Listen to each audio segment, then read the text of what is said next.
Amanhã é Dia dos Namorados e talvez por isso seja um bom momento para falar sobre uma das maiores demonstrações de amor que existem e que quase nunca aparece nas redes sociais ou no YouTube. Quando nós pensamos em amor, pensamos em presença, em companheirismo, pensamos em vida construída a dois. Pensamos em momentos felizes, nas conquistas, nos desafios superados juntos, mas existe uma pergunta que costuma ficar fora dessas conversas. O que acontece com a pessoa que fica? Eu não estou falando apenas da dor da perda, não. Eu estou falando da vida prática, da continuidade, daquilo que foi construído durante anos ou décadas de convivência. Porque muitos casais acreditam que o patrimônio construído em conjunto é patrimônio protegido. E essas duas coisas nem sempre são sinônimas. Ao longo da minha atuação profissional, eu acompanhei inúmeras famílias que tinham uma convicção absoluta. Acreditavam que tudo estava resolvido. Afinal de contas, os imóveis estavam em nome do casal, as contas eram movimentadas pelos dois, os investimentos eram conhecidos, os negócios eram conduzidos em conjunto, parecia existir segurança. Até que a realidade sucessória bateu a porta e aí surge uma descoberta que costuma surpreender muitas famílias. A sucessão possui regras próprias. O luto segue um caminho, a sucessão segue outro. E é justamente nesse encontro de emoção e burocracia que surgem as dificuldades que quase ninguém antecipou. Muitas pessoas confundem três conceitos completamente diferentes: construir patrimônio, possuir patrimônio e transmitir patrimônio. São etapas distintas. Uma pessoa pode passar 40 anos construindo riqueza e ainda assim deixar uma sucessão extremamente complicada. Não por falta de patrimônio, mas por falta de organização. Talvez o exemplo mais comum seja aquele casal que acredita que o fato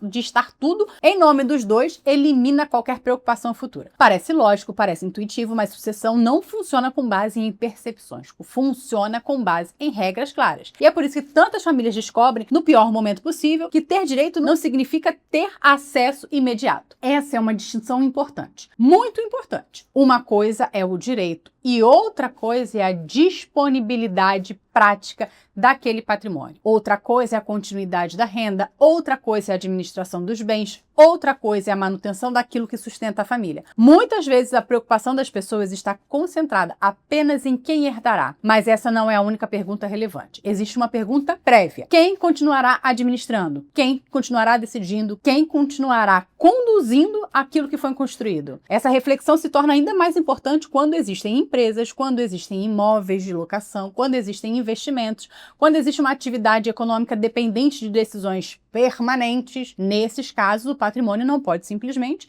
entrar em pausa. A vida continua acontecendo, as despesas continuam existindo, os compromissos continuam vencendo, as decisões continuam precisando ser tomadas e é exatamente nesse momento que a falta de planejamento costuma revelar seu custo mais elevado. Existe outro aspecto que merece atenção. Muitos casais sabem exatamente quanto possui, mas poucos sabem exatamente como tudo está organizado. Quem conhece todas as contas, quem conhece todas as aplicações, quem conhece todos os contratos, quem conhece todas as obrigações, quem sabe exatamente onde estão os documentos importantes? Parece um detalhe, mas não é, porque patrimônio não é apenas valor econômico, patrimônio é informação. Informação desorganizada costuma gerar dificuldades justamente quando a família está mais fragilizada. Por isso eu costumo dizer que planejamento patrimonial da família não é só um assunto sobre patrimônio, é um assunto sobre responsabilidade, é uma forma de proteger quem nós amamos de problemas que poderiam ser evitados, é uma forma de facilitar decisões futuras, é uma forma de reduzir incertezas, de preservar a tranquilidade da família, e talvez seja essa a parte mais importante dessa conversa aqui, porque normalmente nós associamos proteção ao esforço de construir, mas proteger envolve algo além. Proteger também significa organizar, preparar, criar condições para que aquilo que foi construído continue cumprindo a sua finalidade. A finalidade do patrimônio nunca foi existir por si só. A finalidade do patrimônio sempre foi servir as pessoas, servir as famílias, aos filhos, ao cônjuge, às próximas gerações. Quando nós olhamos sob esse ângulo, percebemos que a sucessão não começa quando alguém parte, ela começa muito antes.